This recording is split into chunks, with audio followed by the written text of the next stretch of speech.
home this afternoon. Most of us at least look like they maybe have been out doing some snow shoveling as well. So it's good to see you all. Glad you all are with us for the first part of the year. Folks, as we said before, we will be doing a virtual meeting. All of our members will be joining us via, I believe it's Cisco WebEx. Because this is a virtual meeting, we will need to do all of our votes by roll call. So when you are recognized as a committee member, please cast your vote. And when we do, and that way we'll have a record of your vote. Kelly, would you like to go ahead and call the roll? Let's see if we have a quorum. Yes, sir. I believe we do have a quorum. Good afternoon, members of the committee, and I will go ahead and call the roll. Mr. Clark? Here. Ms. Adams? Here. Mr. McIntosh? Here. Mr. Elamine? Present. Mr. Cross? Here. Mr. Rocket? Here. Mr. Apple? Here. Mr. Lane? Here. Ms. Gordon?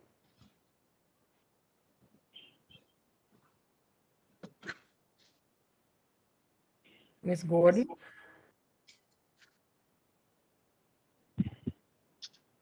Mr. Hutchins? Here. And Mr. Perkins? I'm present. And is there anyone that I may have missed that came in while I was doing the roll? Rick Morris Willie is Clark. here.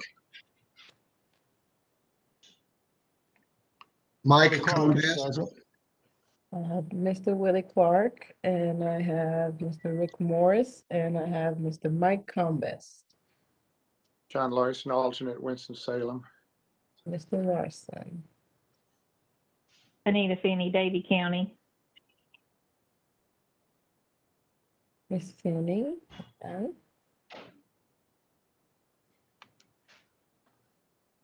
Well, we have the Clark brothers, but I don't think we have the Horn brothers. So I think if we have a quorum, we'll go ahead and proceed. Thank you. Ladies and gentlemen, as you know before, you've read our ethics statement. If you or an immediate family or extended family member, if you perceive any of you should have a potential conflict of interest, and you would gain financially from any of the votes that we take this evening, you will need to please excuse yourself, and you'll need to notify us in writing, could be by email, if you have a conflict of interest on that particular issue, so we can excuse you from participation. Does anybody, you looked at the agenda this evening or this afternoon, does anybody have a potential conflict of interest that they'd like to disclose? Very good. If not, Kelly, I believe you have a change in the agenda for us, please. Yes, sir. The town of Bermuda Run had requested that we move item number 7, that's currently an information item, to an action item. The matter is time sensitive. It's a project that is about ready to be underway, but their bid came in a bit higher, much higher than what they expected, and they are on a short time frame. So they would like the items be moved from information to action at this meeting. Very good. Members, are there any questions for Kelly? If not, we'll entertain a motion to move number 7 from an informational item to an action item. So moved. McIntosh. Second. Clark. Elamine. Very good. Mr. McIntosh makes the motion. Mr. Clark makes the second. Any discussion? Kelly, you please call the roll.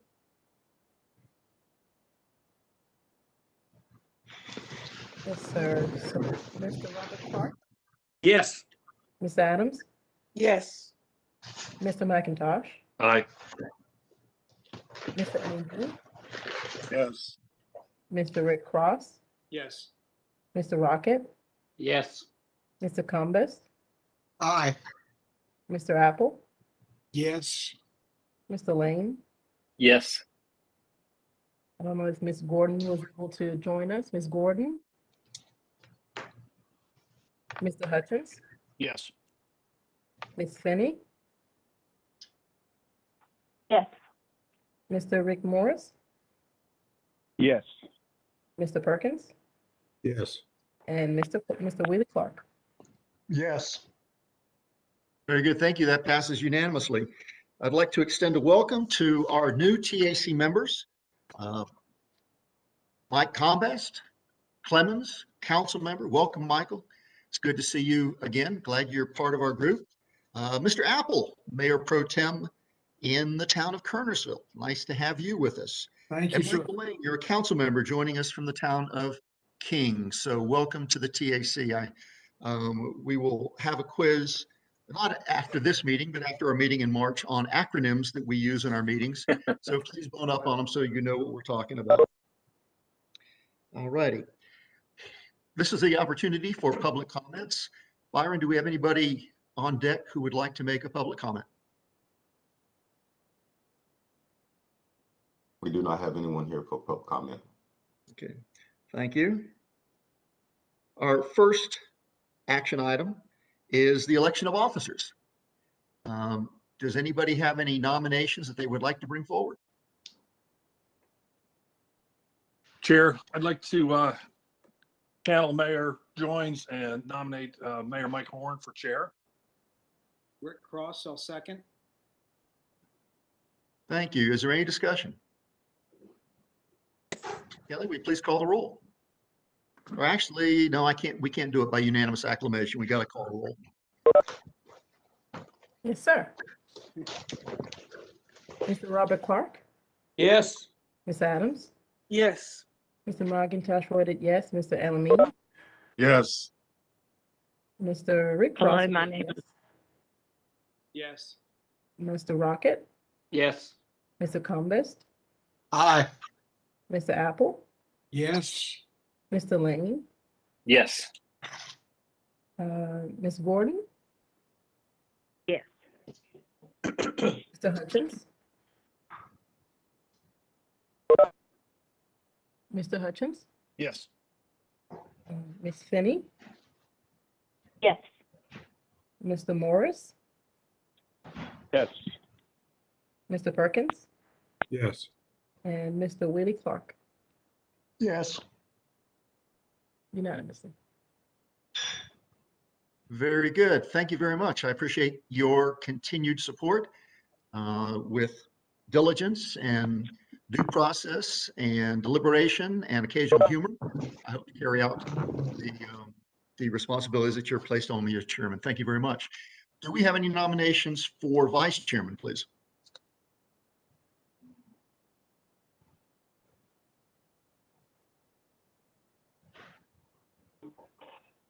Come on, you all.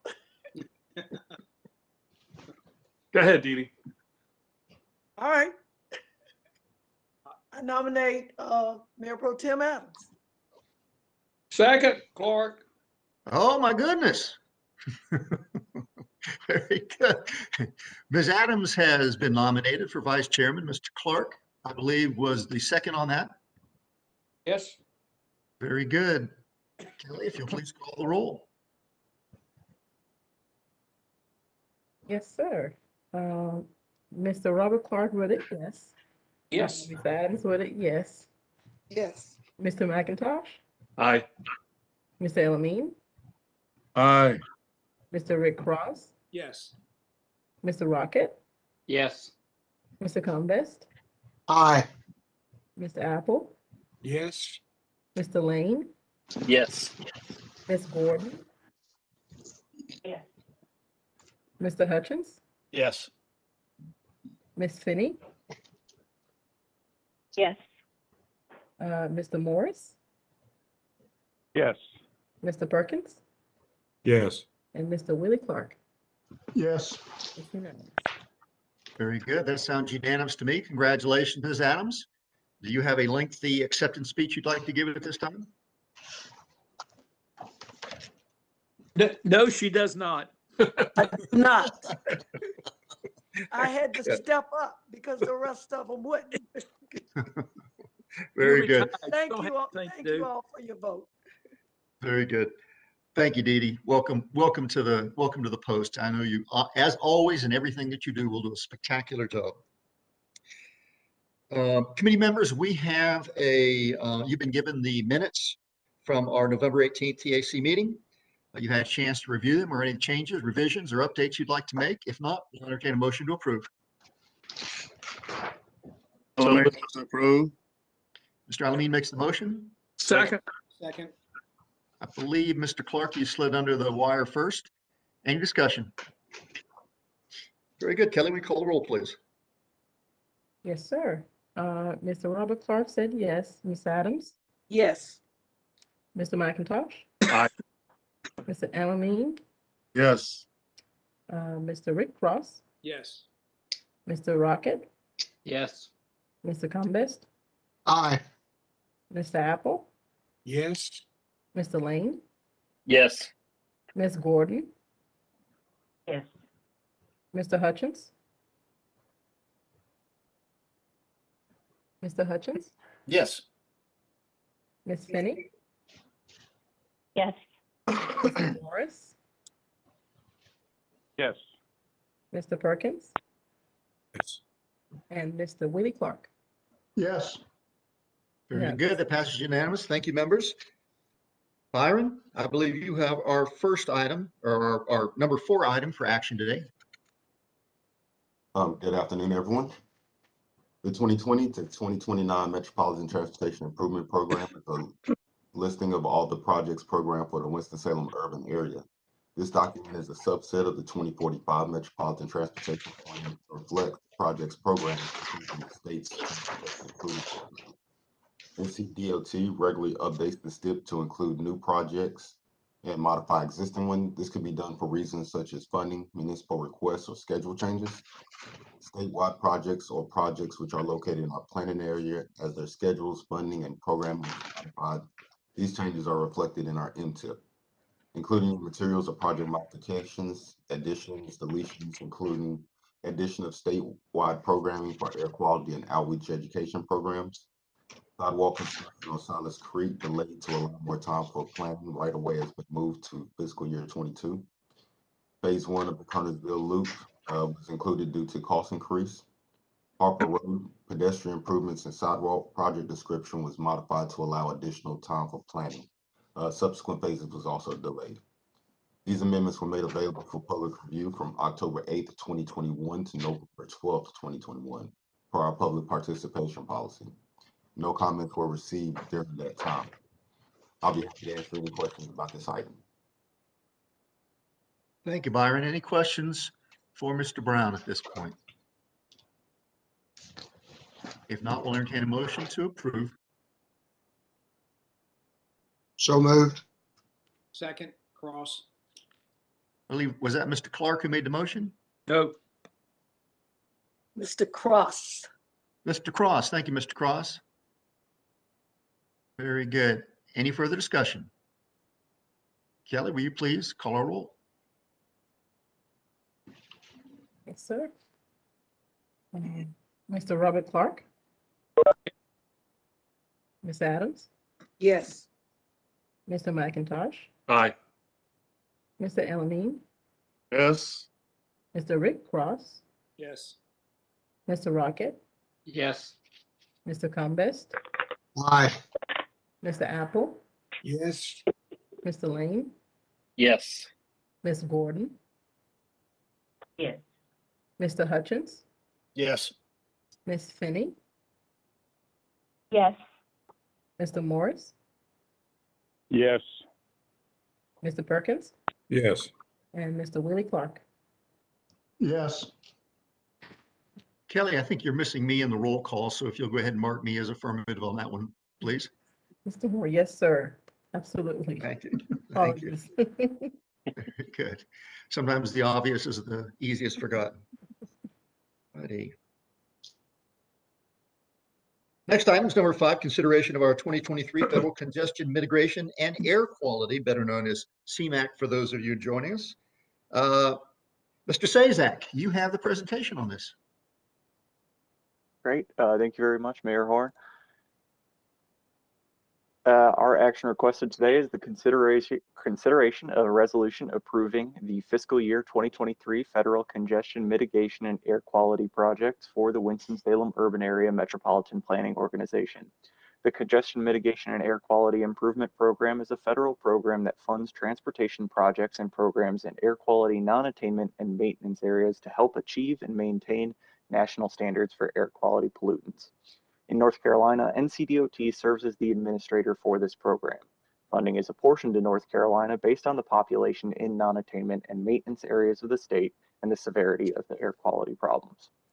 The NCDOT announced the release of federal CMAQ funds for the Winston-Salem Urban Area MPO for fiscal year 2023.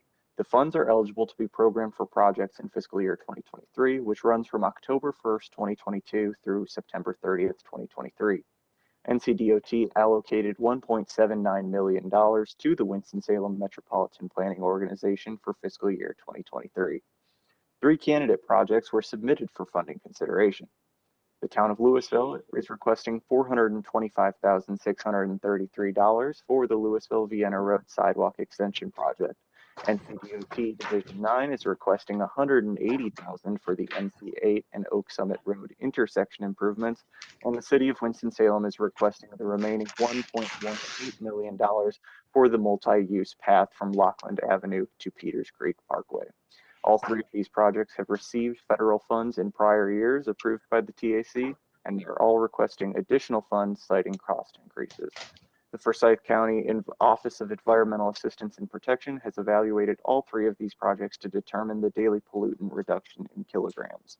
The OEAP uses a series of computer models to estimate the average emissions for different types of highway vehicles.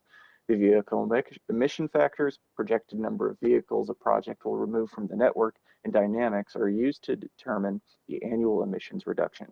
And the projects are projected to yield a daily reduction in pollution ranging from 153 to 820 kilograms.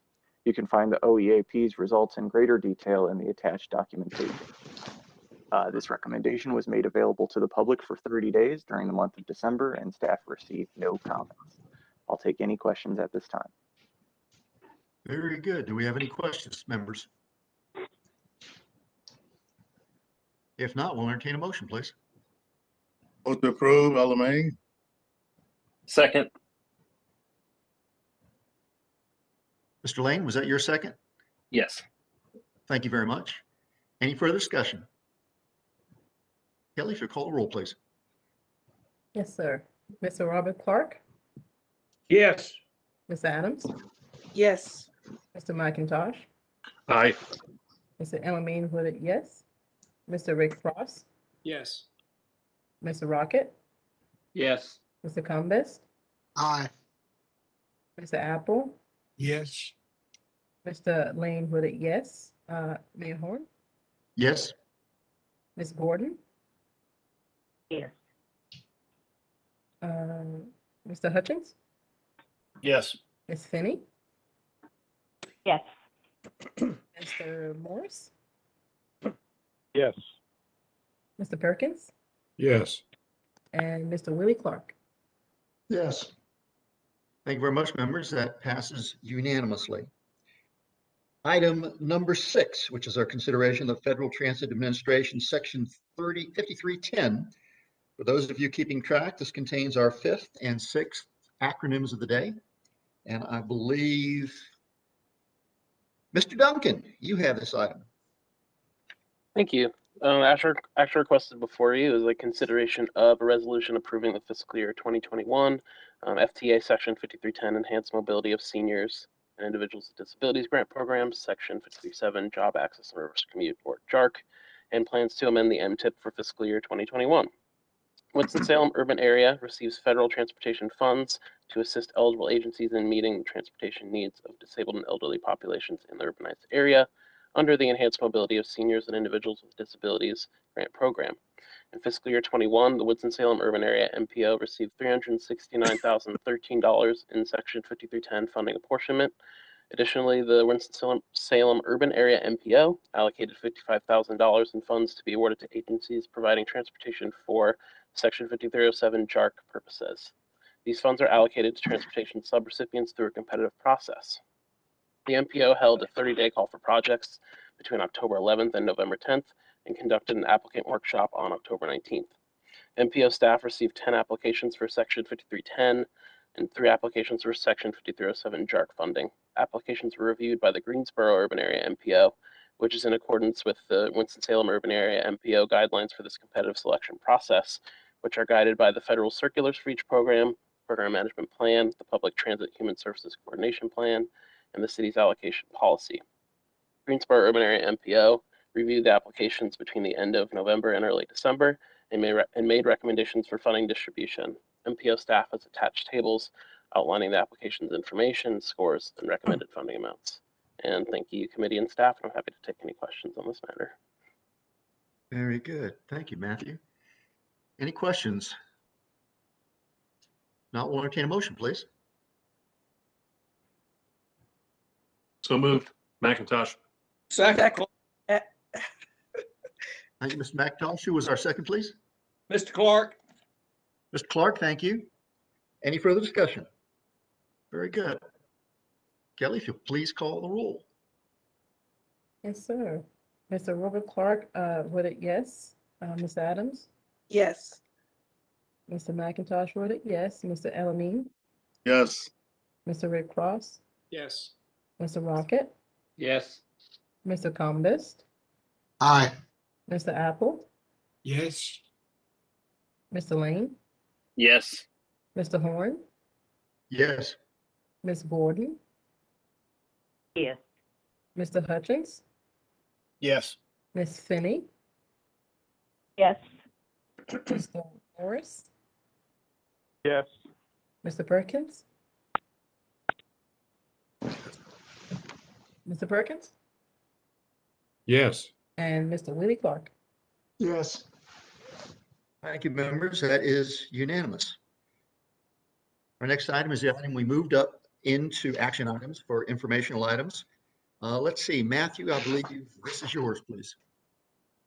Thank you, Mr. Chairman, and good afternoon, TAC members. As you mentioned, this is an action item to program additional surface transportation block grant funds for the Blue Heron Trail in Bermuda Run. The town of Bermuda Run wishes to construct the Blue Heron Trail, which includes installation of approximately 5,500 linear feet of 10-foot asphalt path. And that path would connect key destinations within the town, including residential and commercial areas. Bermuda Run is requesting additional funds for this trail because recent construction bids have come in higher than they had anticipated. Back in the 2018 MPO call for projects, the TAC approved approximately $1.7 million in federal funds for this project. At this point, the town is requesting an additional approximately $1.3 million in STBG-DA and STBG flex funds. The total federal funding amount would be about $3 million. And the town is committed to providing the 20% local match that's required, and that is about $740,000. This additional federal funding is available in the MPO's reserve allocation, which was created to address situations like this involving cost overruns for projects. I'm happy to answer any questions you may have about the item. Thank you, Matthew. Any questions for Matthew? I have a question, Chair. Yes, ma'am. Ms. Adams.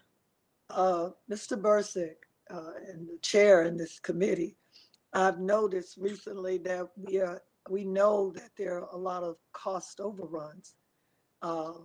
So how do we ensure that we sustain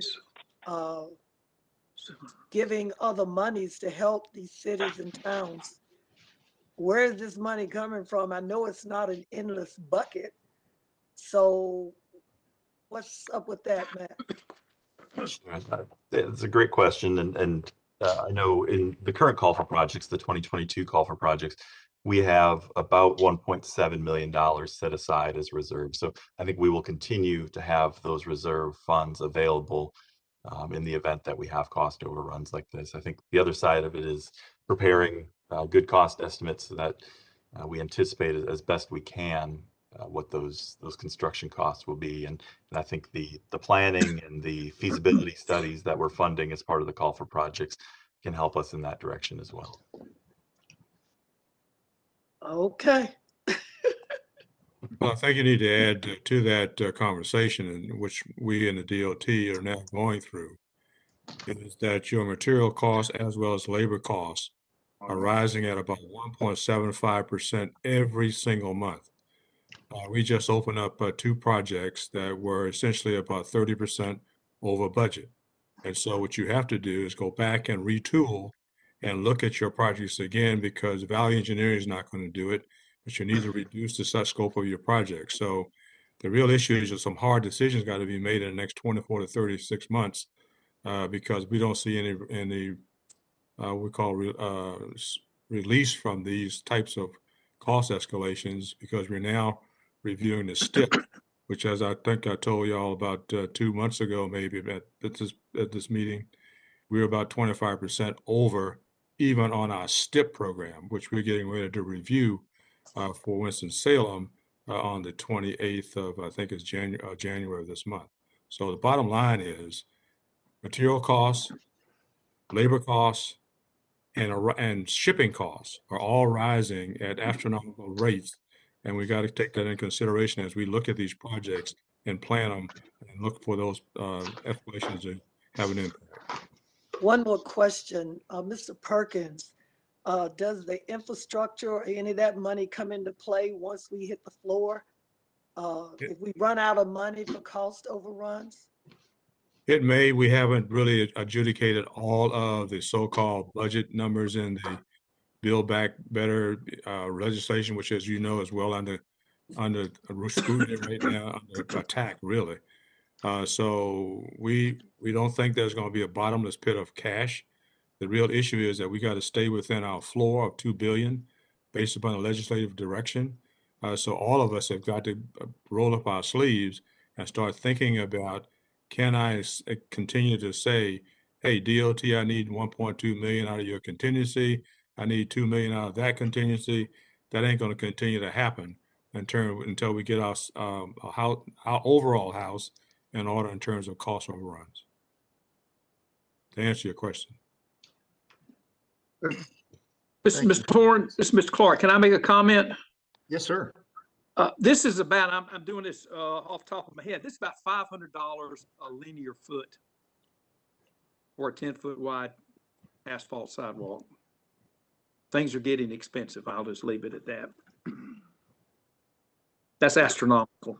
I remember we used to budget 4-foot wide sidewalks at $50 a running foot. Anyway. Question, if I may, I might comment here. To follow up on the question, I hope I didn't miss the answer and just didn't understand it. How will supporting this request for additional funds impact our ability to support other cost overruns that we know are inevitably coming? And not only how will it, but how significantly? If I may, Mr. Combs, this is Kelly Garvin. I am one of the planners here for the MPO. So this specific project is getting additional funding from a reserve set of money that we as an MPO, the TAC had voted when we do our call for project for the specific funding source. We allocate a set amount of money for a reserve for cases like these, when you get around to doing construction and you get stuck because now the prices are more than what you anticipated. So that's one set of one answer. The other part of it is what we have encouraged, what MPO staff has encouraged the municipalities and staff around is for this current call for project, because we're currently going through a call for project for the 2022 same funding source, is to go through your existing projects and see and review your cost estimates and try to come back to this call for projects with better cost estimates before you ask for new projects. That's something that we recommended that staff does as they go through the request for this current call for projects. So that's how we're trying to best help avoid these situations. Like I think Mr. Perkins said, like Mr. Perkins said, we cannot really anticipate what the cost will be 2 years down the road, but we can do our best to plan ahead of time. And another thing that we also recommend that a lot of folks do is that we do feasibility studies, and that we don't wait too long in the time you do a feasibility study and the time that you go through your actual project, because when we wait years and years and years, cost does nothing but go up. So those are some of the ways that we're trying to help each other not run into many issues like these. Michael, I think what we're going to be facing is that we're going to see future monies that we ordinarily would be funding new projects with being used to fill the gaps in existing projects because of cost increases. So it's going to be a very tenuous future that we have, and that we may not have a lot of money for future projects, depending on what we have with the American Recovery Act and what the state legislature will allocate out of their reserves for transportation uses. So it's going to be interesting, to say the least. I think the challenge right now, maybe that some of you all are also experiencing, is that we are having difficulty finding contractors who are willing to bid currently funded projects that we have the go-ahead for. So we know that we have the money, we have the go-ahead, we have the project, we have the engineering, but we don't have any contractor who's willing to even bid on the project, Michael. So we will probably be facing this kind of situation, I would think, for the foreseeable future.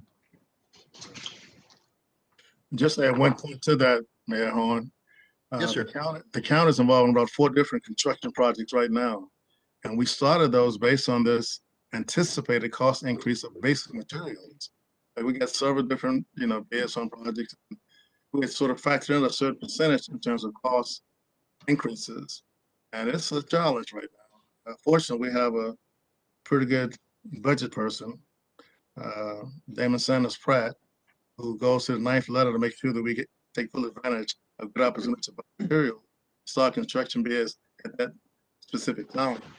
We're going to have to anticipate having this going forward for a while until this inflation sort of decreases a little bit. And we can sort of anticipate better what the cost of materials will be long term. I did have one question about the flex reserve. How much is still available in that account? Someone could probably answer that. Ballpark figure. So I don't have a good answer for you. If I remember correctly, it's less than 500,000 that's available in that. Probably much less than that, if that. So I can definitely go back and check and give that information. Thank you. Thank you, Kelly. Members, any other comments? Very good. We do have a motion and a second. There's no further discussion. Kelly, if you call the roll, please. Mayor Horn, I don't think we do. I don't think we ever got to the motion. Oh, then I must be in a different time zone. Okay, let's back up. May we have a motion, please? Move approval.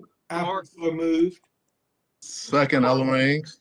The motion, I believe Mr. Apple jumped in with the second before Mr. Fleming Alamine.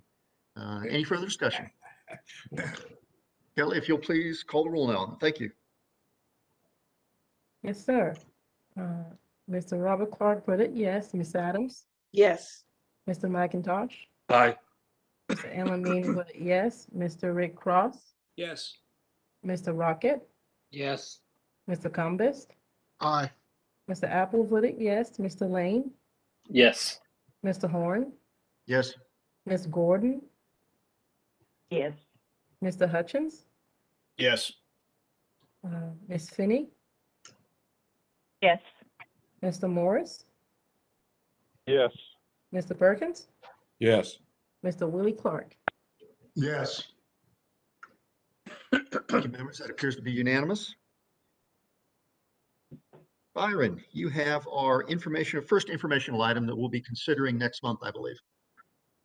Correct. Federal regulation requires that the North Carolina Department of Transportation and all metropolitan planning organizations annually certify that their planning processes are in accordance with Federal Highway Administration, Federal Transit Administration, and any necessary federal standards. These certifications ensure we are addressing the major transportation issues of the urban area in accordance to all applicable provisions of the federal law. NCDOT each year provides a self-certification checklist which staff completes. Through the responses provided, staff believe we will continue to adequately address the major transportation issues of the urban area in accordance with all federal provisions governing transportation planning. During the fall of 2020, FHWA and FTA conducted a federal certification review of the Winston-Salem urban area NPO and found the NPO's processes are compliant with federal standards. This item will come back for action during the February meeting. I'll be happy to answer any questions. Any questions for Byron? Thank you. Byron, you also have number 9. All right. Item number 9 is for the UPWP. Per federal regulations, all metropolitan planning organizations or MPOs that are designated as transportation management areas or TMAs with an urbanized population greater than 200,000 are required to create annual unified planning work programs or UPWPs, outlining the transportation and transit planning projects and tasks that will be completed during the upcoming fiscal year. These project descriptions include the estimated federal and state highway planning, transit planning, and/or local matching funds that will be used to complete the projects. The attached documents and tables, which is developed in coordination with FTA, includes narratives, funding sources, FTA allocations, and calendars for projects planned for fiscal year 22-23. Draft version of the UPWP will be provided to NCDOT by February 3rd, 2022, and the final version after it's adopted by the TAC in March. The 30-day public review period will be held during the months of January and February. All comments will be provided during the March TAC and TCC meetings. I'll be happy to answer any questions about this. Thank you. Any questions for Byron? Righty. So we continue with the Byron show. You have number 10, please. All right.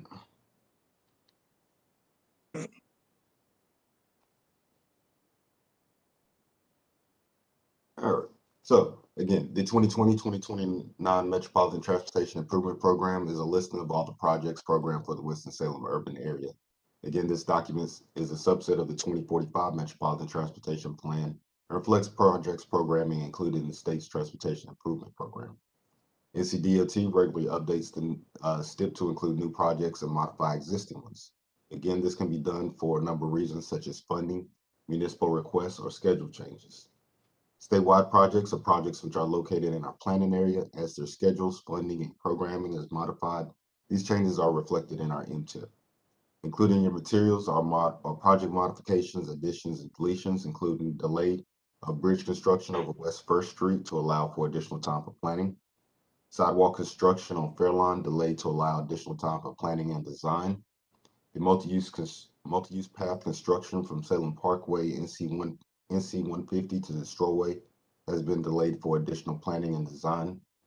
These amendments were made available for public review between December 6, 2021 and January 9, 2022, per our public participation policy.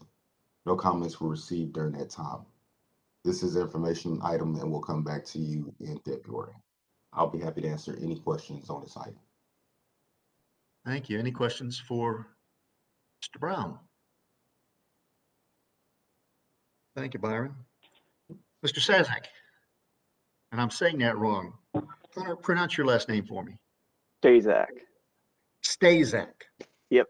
Very good. The second S is quiet. That's right. Gotcha.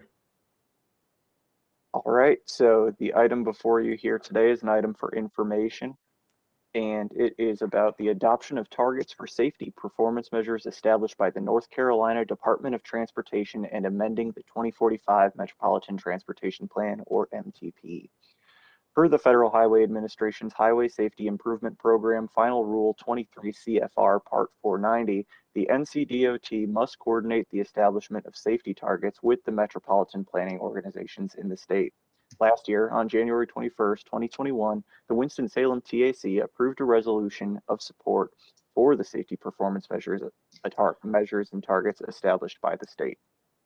In accordance with federal guidelines, the review of progress toward meeting these goals must be tracked and recorded annually in the Highway Safety Improvement Plan annual report.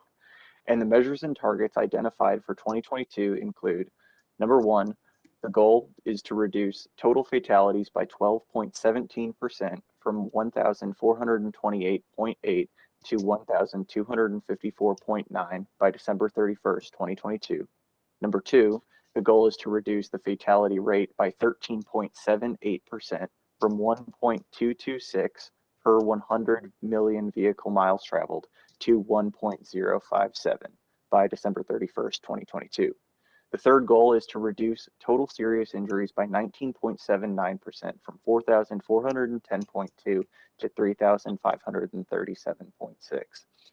The fourth goal is to reduce the serious injury rate by 21.68% from 3.782 per 100 million vehicle miles traveled to 2.962 by December 31st, 2022. And fifth and the final goal is to reduce the total non-motorized fatalities and serious injuries by 17.93% from 592.2 to 486 by December 31st, 2022. On August 31st, 2021, NCDOT set the above targets for the state's safety performance measures, and North Carolina MPOs have 180 days or until February 27th to either adopt the state's targets or set their own. The Winston-Salem MPO will adopt the state's targets. This information will be amended in the 2045 Metropolitan Transportation Plan, and the item will come back to the board for action during the February 2022 meeting. As information at the February TAC meeting, we will be receiving an informational presentation from Brian Murphy at NCDOT.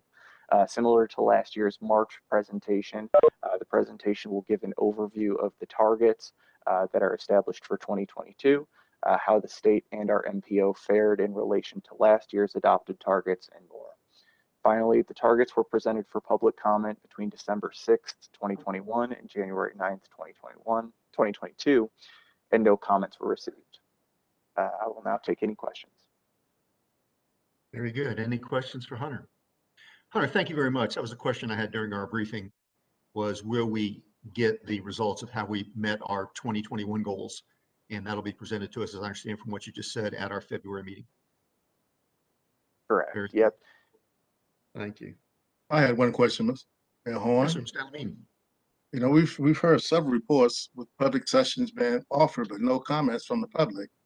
And, you know, I know I missed some meetings because we usually have our county commissioners meetings on Thursdays, but I'm just curious about why do we have no public comments so consistently?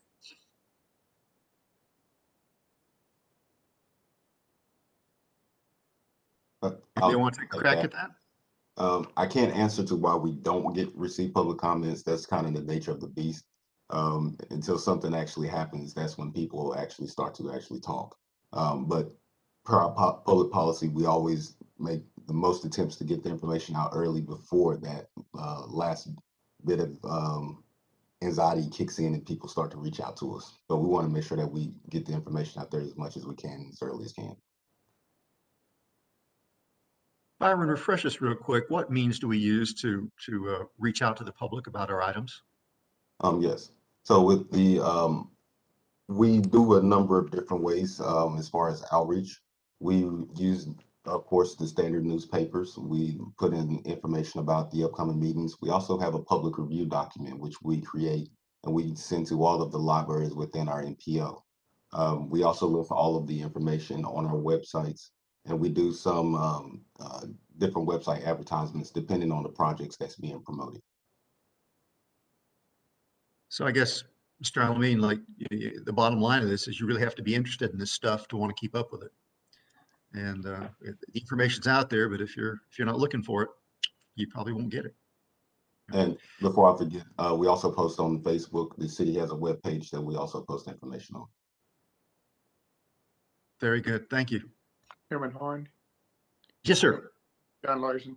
I'm fascinated by this safety improvement plan, and it's an ambitious plan in a variety of categories. And What is the implementation of that? What are the standards of, what is the plan to actually achieve these goals? Are we going to hear from that somewhere? At some point at the next meeting in February, we should have some staff from NCDOT that are better able to answer that question. Yeah. So we'll hear whether we achieved last year's goals, and we'll hear what we're going to do this year. Is that the plan? Yes, and in past presentations, what North Carolina Department of Transportation has talked about are different strategies that different MPOs have implemented, perhaps different traffic calming measures or infrastructural changes that help contribute to improving overall traffic safety. So I'm sure that that will be a part of the presentation, and I am in communication with NCDOT, and we have an opportunity before it reaches the committee on February 17th to review the presentation. So if there are particular items on strategies that you would like to see represented in that, I can make sure that NCDOT pays special attention to that come the February meeting. If you want to circle back around with Hunter on this, if you look at the 4 or 5 goals, if you have any one in particular or all of them, just circle back around with Hunter offline, and he can then make that request to the DOT for inclusion in their presentation. I have a follow-up question too, related to this. Mr. Stanley. If we don't meet the goal, what happens?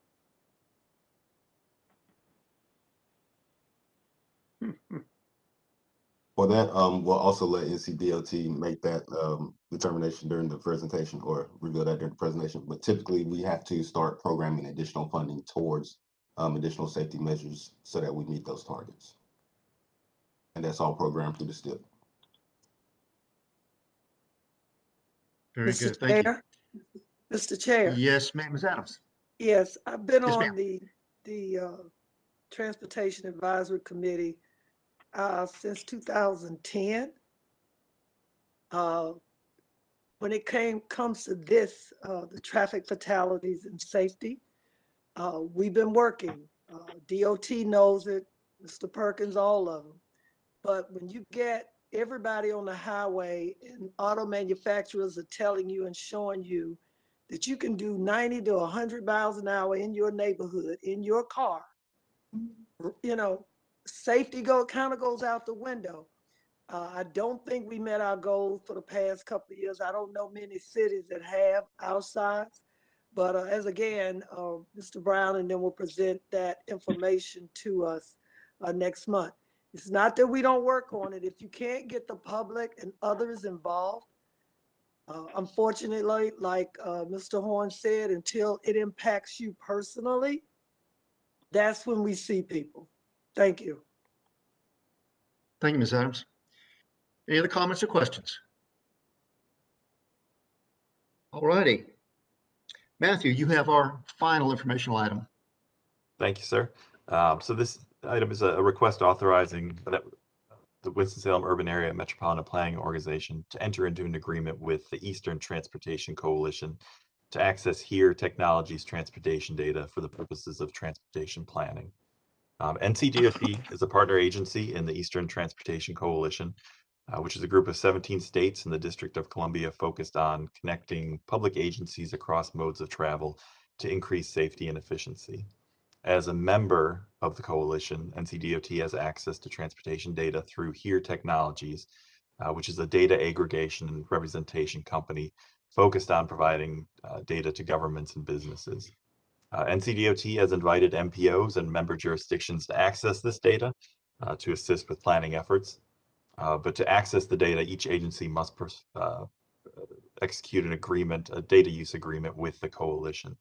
Once that agreement has been executed, the MPO can access transportation data for transportation planning purposes. For the MPO, there's no financial obligation to access this data or enter into that agreement. And this item will come back in February for action. Very good. Thank you, Matthew. Any questions for Matthew? All righty. Members, as always, there is a list of reports, staff reports, should you wish to pull any of those out. They're by request only. Does any member wish to pull any of those staff reports out for greater elaboration today? Mr. Chairman, I have Yes, one sir. question on the planning calendar, future planning calendar. Very good. It's shoot away, showing, Mr. Rocket. it's showing the future meetings on the 4th Thursday of the month. We caught that misprint and we're going to get that corrected. Okay, all right. Thank you. Thank you, Mr. Rocket, for reading your material.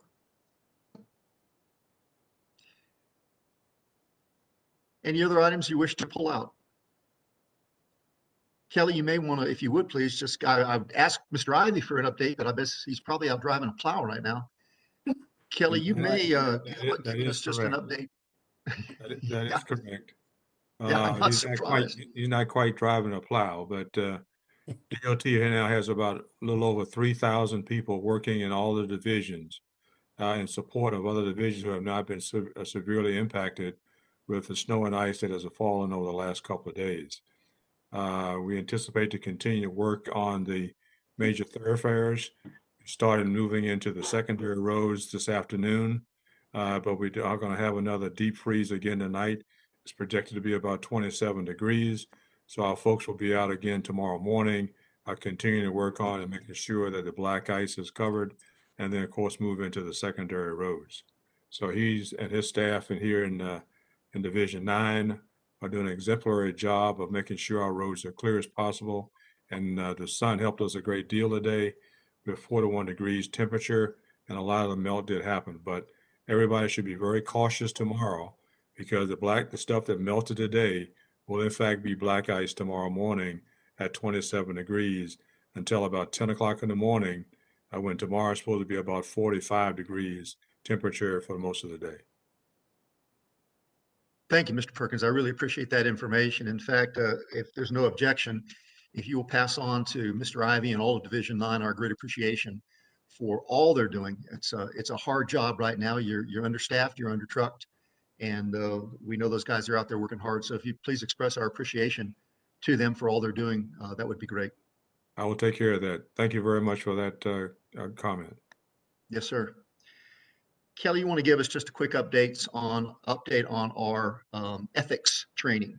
Yes, sir. Thank you for those that have already submitted their ethics. I see that they're trickling in, and please, please, please have your ethics form submitted by April 15th. That's tax day.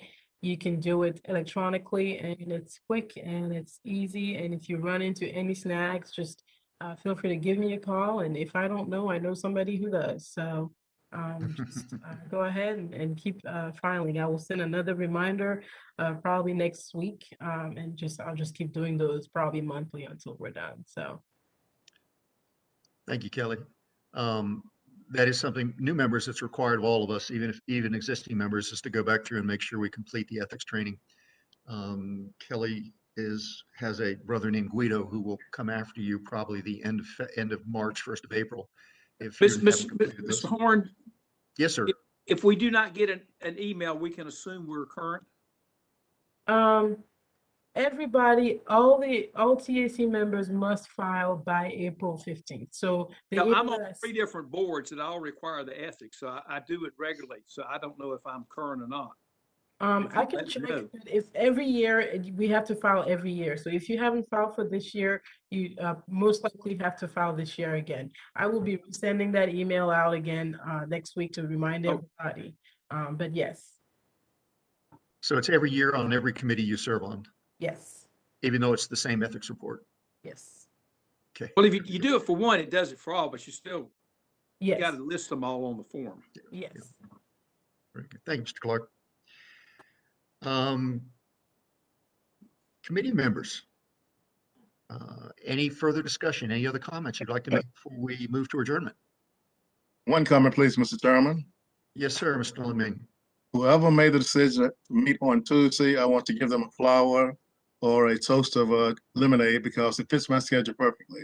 Because I'm always tired of the county commissioners meeting on Thursday, so I can never get here on time for our meeting. So thank you so much for Tuesday. Whatever committee did that, thank you and thank you and thank you again. Very good. Kelly, is there any reason why if we wanted to meet on Tuesday, we couldn't meet on Tuesday? Mayor Horn, I may have to check. I think our bylaws call for Thursdays, the third Thursdays? Thursday of every month, so that this is a special meeting. Okay. But I can verify that and get back to you. That'd be great. Mr. Ivy, I see that you've joined us. You just missed a lot of kudos coming to your department, your division. Oh, So, I heard every bit of it. Thank you, sir. yes, sir. Thank you for all you were doing. And quite frankly, Mr. Chairman, we also like to thank you for the cover on the report that you sent out. It was excellent, and I'd really appreciate that to advertise not only Division 9 and Pat's and his team's exceptional work, but more importantly, the contributions to the state of North Carolina. So thank you for that as well. Isn't that fabulous? And if you guys haven't noticed that you picked up your hard copy of this thing, the quality of the printing and the quality of the paper, it is a step up. Thank you, staff, because it really is a beautiful, beautiful report. You still have to read it, but it's still a beautiful report. I neglected earlier in welcoming our new members. Is there anybody that I missed? If not, very good. Okay, ladies and gentlemen, thank you for all you're doing. I know we all have work we've got to get back to in our communities. So thank you for taking time to be with us today. Staff, thanks as always for your excellent work that you do to prepare and present. If there's no further business to come before the TAC, we'll entertain a motion to adjourn. So moved. Second. I'm sorry, the motion dies for lack of a second. We're going to need to be here for a little while. Oh no. Mr. Alameen makes the motion. Who made the second? Fleming's on the ball. Fleming's on the ball. This is Myron Marion made the second. Okay, very good. Thank you, folks. I guess, Kelly, we do have to have a roll call, or can we just adjourn? We can just adjourn, no roll call. Very good. Thank you, folks. We're adjourned. See you February. Thank you.